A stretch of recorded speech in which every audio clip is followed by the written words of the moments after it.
So last year I installed the Canadian Solar EP Cube. It's a hybrid solar power system. It's scalable. You can build it to the size that's appropriate for you. So I did install this whole system myself. It is DIY friendly. It's fairly easy to put together.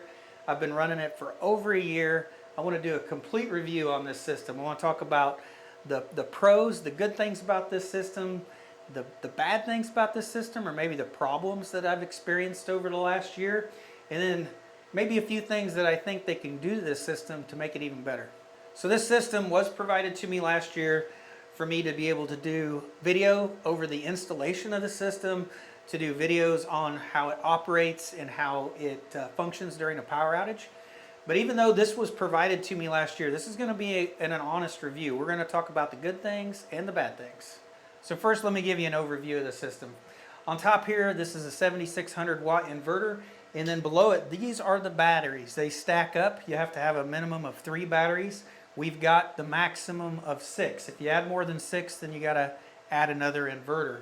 So this here is the smart gateway. This is where all of the power and the communications, it all comes together here. It's kind of like the hub of the system. And it has 200 amp pass-through, so you bring your 200 amp electrical service, you bring that in, it'll go through this and then out to your house or your loads. I said earlier that this inverter is 7600 watts, and that's really dependent on how many batteries you have or if the sun is out. So if you have at least 5 batteries, or if you have enough solar power, this will be 7600 watts. If you don't meet those conditions, the wattage on this inverter will actually end up being lower. But in my case, I've got 6 batteries, so I've got the full 7600 watts of continuous output power. And the surge capacity on this also varies from when you have solar coming in and when you don't have solar. So if you've got enough solar, the surge capacity on this is 22,000 volt amps, and if there's no sun, it's 11,400 volt amps. Now I know a lot of people say volt amps, that's volts times amps, that's the same as wattage. Well, when it comes to, surge capacity, that's not true. There's a power factor in there, and you got to calculate that in. So just keep in mind, when you see 22,000 volt amps, that doesn't mean 22,000 watts. It's going to be something less than that. It might be 17,000, 18,000 watts. So as we review this today, we're going to review it as it's set up right now with 6 batteries, the full 7600 watts of power. All right, we're going to start at the inverter.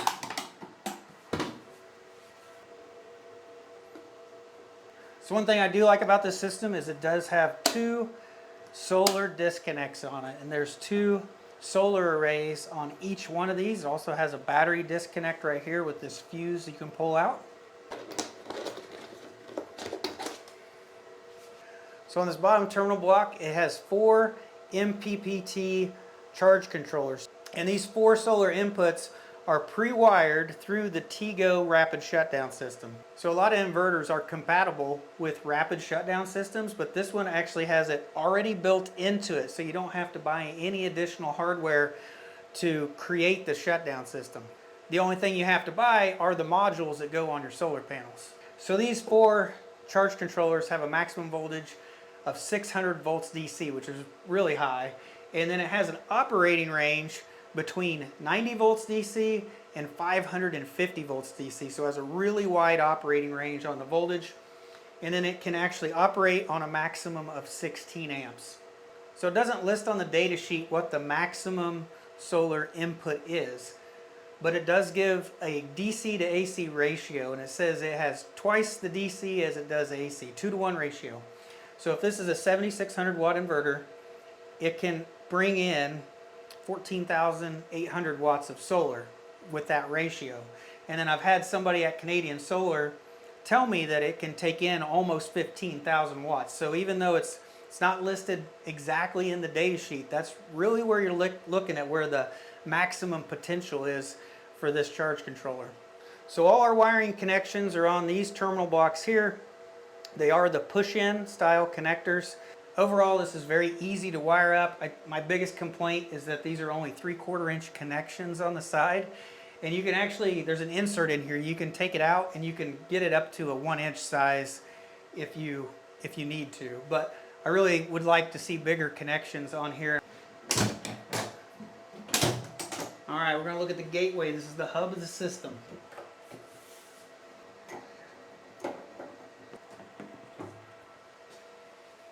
So this may look a little complicated, but it's actually fairly simple.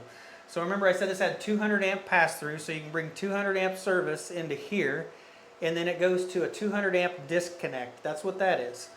And if you ever got any trouble and you need to operate that disconnect, you can actually turn that manually if needed. But then you have a 200 amp bus that comes around, and then it just goes right out to your loads. And right here, this is the 40 amp breaker for the inverter power that's coming in, and then it just attaches onto the bus bar. And then any additional inverters that you want, you can just add more 40 amp breakers and just tie them into the bus bar, and you can just keep stacking inverters on this. So in normal operation, the inverter power comes in and it can go out to your loads, but it can also go backwards and sell back to the grid. And when the grid goes down, it will sense that, it'll open up this disconnect and separate you from the grid, and then your house will only be powered by the inverter, and then you're on battery backup. So one of the neat features the Gateway has are these two extend ports. It has two 100 amp outputs or inputs depending on how you use them. So one way you can use these ports is for a standby generator. It does have where it can auto start and stop a generator, and then it can bring that in during a power outage. When your batteries get below 20%, it will call for the generator to turn on and power your system. Another way you can use that is if you have an AC coupled solar array, like say you have an in-phase system with the microinverters, you can bring that in as well, and it will actually stay on during a power outage like normally it doesn't. But once you close this, the inverter comes on here, it creates a microgrid, and now the inverter can power it, plus if you have an AC coupled microinverter array, right, you can bring that in and it can supply power during a power outage as well. And the third way you can use this is for like an electric vehicle charger or like a large appliance is what they say, but you kind of got to think of it as a smart load. It's a load that it can supply, but it can turn it off based on your battery state of charge. So you can supply a maximum of 100 amps of power to some type of a load. I mean, it could even be like an entire breaker panel, like a 100 amp breaker panel full of lots of loads. And when the power goes out, it can turn those loads off based on battery state of charge, and you can set that. So say I'm using this to power up a small shed behind my house, and the power goes out, and if the battery gets below 50%, I can have that automatically turn that shed off so I can save my batteries. So it's pretty useful. It's a pretty neat feature. You don't see that on a lot of things. I don't know if a lot of people would use that feature, but it definitely gives you an option that a lot of systems don't have. So this EP Cube system is controlled and monitored through an app on your phone or through a tablet. It does have a Wi-Fi signal that is required. You have to have that to be able to monitor the system. Now to set the system up, it'll actually talk through Bluetooth, and you can set it up through your phone just right next to it without any Wi-Fi. But if you want to monitor the system, change any of the running parameters, it has to be on Wi-Fi. So I have set up a Wi-Fi router out here in the workshop, just right across from me. So I've got one close to make sure that I've got constant communication. So this system primarily runs off of firmware. There's not a lot of user settings for you to customize. So when you get in the app and you pull it up, you've got 3 different modes you can pick. You've got self-consumption, that's what I usually run. And then I usually run a minimum of 30. Let's go ahead and change that. 30% state of charge. I'll go ahead and submit that, and it will load to the system. So self-consumption basically tries to use your batteries first, uses the grid last. So solar, batteries, then the grid last. And then it sells back any extra power that it can't put in the batteries or that you're not using. So it kind of sells back last too. Then you have a backup mode, and basically you're setting a state of charge on your battery that you want a minimum of, and it primarily using your battery for backup. And then you have a time of use mode, and this is when you have different rates from your power grid. I have one rate, it's 15 cents per kilowatt hour all day long, every hour of the day. Some people have high times and low times, and you can set that on here so that you use the battery during the high times of the day and you're not buying that expensive power from the grid. So that's your 3 different modes that you can set. You also have weather watch mode on here. You turn that on, it'll automatically charge the batteries to 100% when there's a storm coming.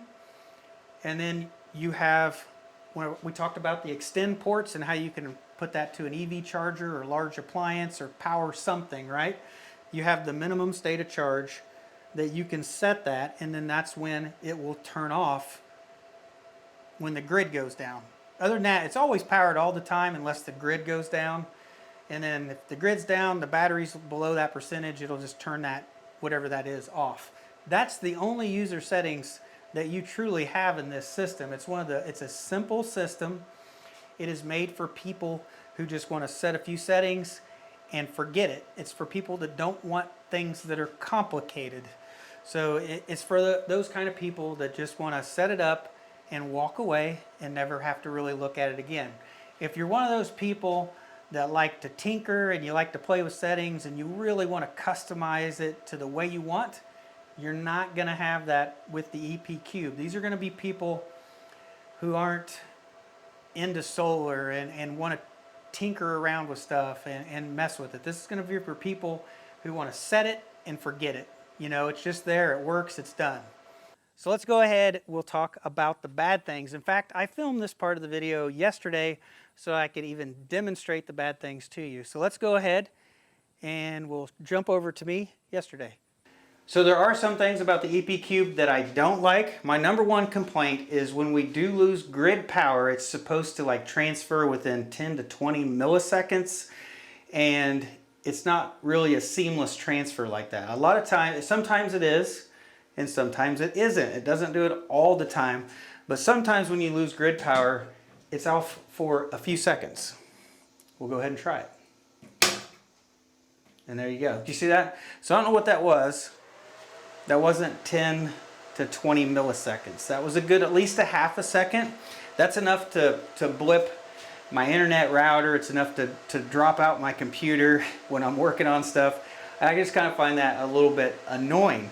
And then it comes right on, it runs everything fine, it runs off a battery. So like I said, sometimes it will transfer and you don't know it happens. Other times it transfers and you get a blip on everything, and a lot of times you got to reset your clocks, stuff like that. You know, it's just kind of annoying.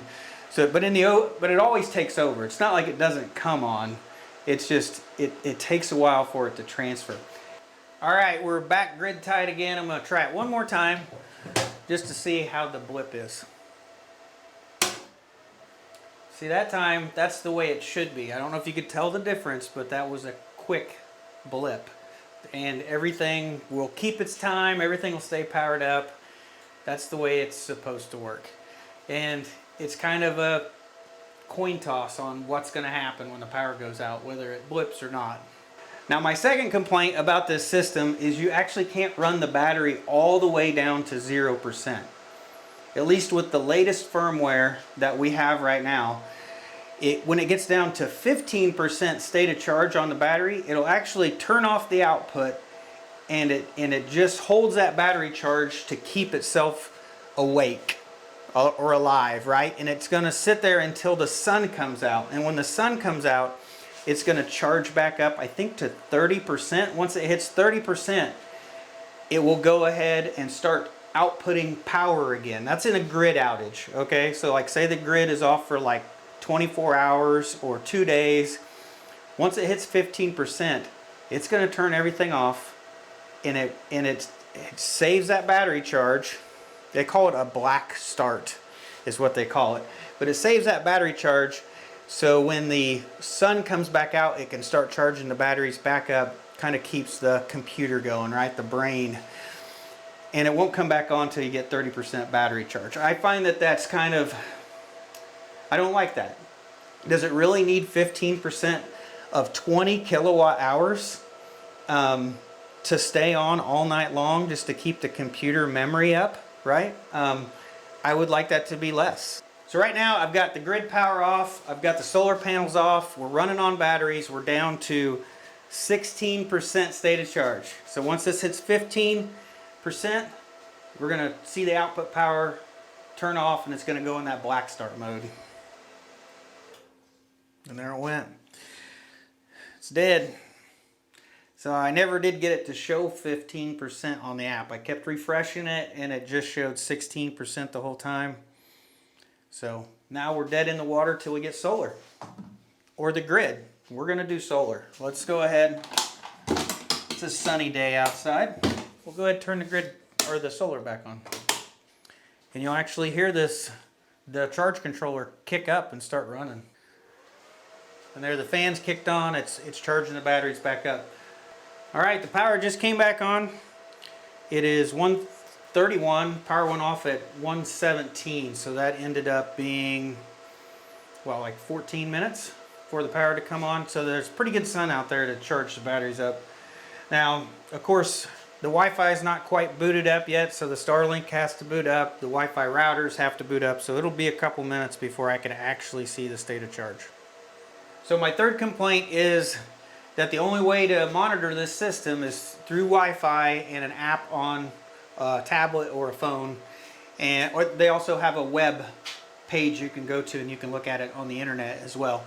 But if for some reason, say the power blips and your Wi-Fi's off or like your Starlink's down, something, your internet's provider's down, you're not gonna get the information from the system. And it'd be nice if there was a screen on here so that you had another source or another way to be able to monitor this system. So maybe in the future they can add that. I think it would be a good improvement. So I'd say my fourth complaint has to do with the app itself. It would be nice if it could notify you when the power went out, because there is times the power goes out and maybe you don't necessarily know it. So if it does switch almost seamlessly, you may not know that you're on batteries and that you're running them down. We've ran the batteries out before and shut the system down because we didn't even know the power was out. And we were like running laundry and like cooking in the oven. We were doing things that you probably don't want to do if you're off grid and the sun isn't shining and your batteries are low. And so it would be nice if the app could actually notify you when the power goes out, and then you can adjust properly, right? You can like not do certain things so that your batteries last longer. So it took about 5 minutes for the app to update, but the state of charge on the battery is 30%. So you can see it's gonna wait there and charge it up before it turns on. So the bad thing about this shutting down at 15% is there's 3 kilowatt hours in this battery that we can't use. And I don't really think the inverter needs 3 kilowatt hours to stay alive and wait for the sun the next day. And if you had 2 of these stacks, you'd have 6 kilowatt hours that you couldn't use. So I think they need to reevaluate 15%. It probably should just be a value. It should probably be like a half a kilowatt hour for each inverter that you have. And that would probably be a better way to approach that. So just my overall thoughts on the EP Cube system. One of the best features is probably got to be the charge controller. High voltage, really high maximum wattage. You can over panel this system quite a bit. 4 charge controllers on there. Probably one of the best features it has.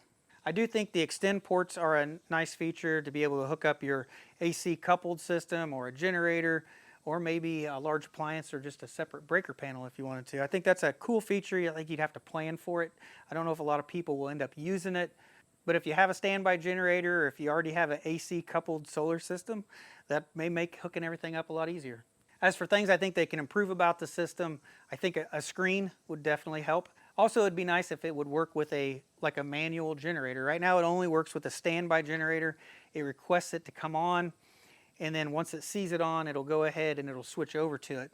But if you hook a manual generator to it, it just ignores it. It just ignores it until your battery gets below 20%, and then it thinks it started a standby generator, and it's not really a standby generator. So it doesn't really work with a manual generator, because you would have to start the manual generator between 20 and 15% to get it to accept it and start using the manual generator, because it gets below 15%, it's just going to shut down into black start mode. But it would be nice if they added that to the software, where you could tell it it's a manual generator, and then you could go in the software, you could tell it it was on, you could tell it to charge the batteries. That would be a really nice feature for when power outages, extended power outages happen. And I truly think that one's something that you could just fix with software. Of course, any additional information they want to add to the app would be beneficial. If you do get on the website and you monitor it through the website, you can actually, I think, see more information off of the website than you can the app on your phone. So you always have that choice. And I'd really like to see the software give you a notification when you have a power outage. That way you can try to manage your loads properly and not run your battery out. I will mention customer service. I have called them a few times, and you can have somebody on the phone talking to you in like 2 minutes. So customer service, you're actually talking to a person in a couple minutes, a tech, and that's nice. It's not like you're sitting on hold for a long time. So customer service is responsive. I've had several little issues, little errors. A lot of times they tell me, you know, there's a firmware fix for that, and that has fixed a lot of the little errors I used to get on the system. And the power glitch that I have on the system, it actually used to be a little bit longer time there, and firmware fixes have improved that, but I still have a little bit of where the power blips a little bit too long. But I will say you can get customer service on the phone, and you're talking to a knowledgeable person pretty fast. So is the EP Cube system right for you? If you're looking for like a system that's fairly simple, doesn't have a really complicated software parameters and user settings, then this system's right for you. If you got an AC coupled array already and you're wanting to add battery backup to it, this system might be a better choice for you as well.